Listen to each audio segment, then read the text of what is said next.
തീപ്പൊരി സെഞ്ചുറിയുമായ വാങ്കഡയിൽ കൊടുങ്കാറ്റായി മാറിയിരിക്കുകയാണ് ഇന്ത്യയുടെ യുവ ഓപ്പണർ അഭിഷേക് ശർമ്മ. തീപ്പൊരി സെഞ്ചുറിയാണ് അഭിഷേക് ഇംഗ്ലീഷ് ബോളറിനെതിരെ പായിച്ചത്.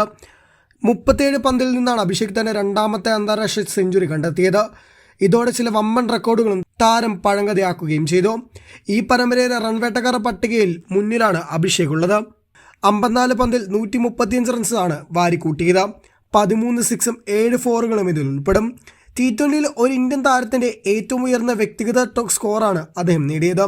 126 എന്ന ഗില്ലിന്റെ റെക്കോർഡാണ് പഴങ്കഥയാക്കിയത്. ഇന്ത്യക്കായി T20യിൽ ഏറ്റവും വേഗതയേറിയ രണ്ടാമത്തെ സെഞ്ചുറിയും നേരത്തെ സഞ്ജു സാംസൺ ആയിരുന്നു. കഴിഞ്ഞ വർഷം ബംഗ്ലാദേശിനെതിരെ നടന്ന മത്സരത്തിൽ 40 പന്തിലാണ് അദ്ദേഹം സെഞ്ചുറി നേടിയത്. ഇതാണ് 37 പന്തിൽ സഞ്ജുവിൻ്റെ റെക്കോർഡ് തിരുത്തിയത്. എന്നാൽ മുൻ ക്യാപ്റ്റൻ രോഹിത് ശർമ്മയുടെ പേരിലടക്കമുള്ള ഓൾ ടൈം ഇന്ത്യയുടെ റെക്കോർഡ് തകർക്കാനായില്ല. 2017 ഇൻഡോറിൽ നടന്ന T20യിൽ വെറും 35 പന്തിലായിരുന്നു രോഹിത്തിൻ്റെ സെഞ്ചുറി. 8 വർഷങ്ങൾക്ക് ശേഷം ഈ റെക്കോർഡിന് കോട്ടം തട്ടിയിട്ടില്ല. അന്താരാഷ്ട്ര T20യിൽ ഏറ്റവും വേഗതയേറിയ മൂന്നാമത്തെ സെഞ്ചുറിക്ക് കൂടിയാണ് അഭിഷേക് വഴിയൊരുക്കിയത്. ഡേവിഡ് മില്ലറുടെ പേരിലുള്ള റെക്കോർഡ് അദ്ദേഹം തകർത്തു. 2017 ബംഗ്ലാദേശിനെതിരെ 35 പന്തിലാണ് അദ്ദേഹം റെക്കോർഡിട്ടത്. രോഹിത്തിൻ്റെ രണ്ടാമത്തെയും അഭിഷേകിൻ്റെ മൂന്നാമത്തെയുമാണ്. ഏറ്റവും വേഗതയേറിയ രണ്ടാമത്തെ ഇന്ത്യൻ സെഞ്ചുറി എന്ന റെക്കോർഡ് മാത്രമല്ല, മറ്റൊരു വമ്പൻ റെക്കോർഡും സ്വന്തമാക്കി.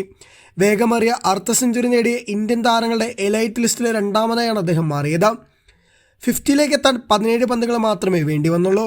തൻ്റെ വഴികാട്ടി കൂടെ യുവരാജ് സിംഗിൻ്റെ റെക്കോർഡ് മറികടക്കാനായില്ല. 12 പന്താണ് ലോക റെക്കോർഡ്. അതേസമയം മത്സരത്തിൽ ഇന്ത്യ റെക്കോർഡ് ടോട്ടലാണ് സ്വന്തമാക്കിയത്. ആദ്യം ബാറ്റ് ചെയ്ത് ഇന്ത്യ നേടിയത് 247 റൺസാണ്. ഇന്ത്യക്ക് വേണ്ടി അഭിഷേക് ശർമ്മ സെഞ്ചുറി നേടിയപ്പോൾ മറ്റെല്ലാ ബാറ്റ്സ്മാൻമാരും അഭിഷേകിന് മികച്ച പിന്തുണ നൽകി. ശിവം ദുബെ 30ഉം തിലക് വർമ്മ 24ഉം സഞ്ജു സാംസൺ 16ഉം അക്ഷർ പട്ടേൽ 15 റൺസുമാണ് നേടിയത്.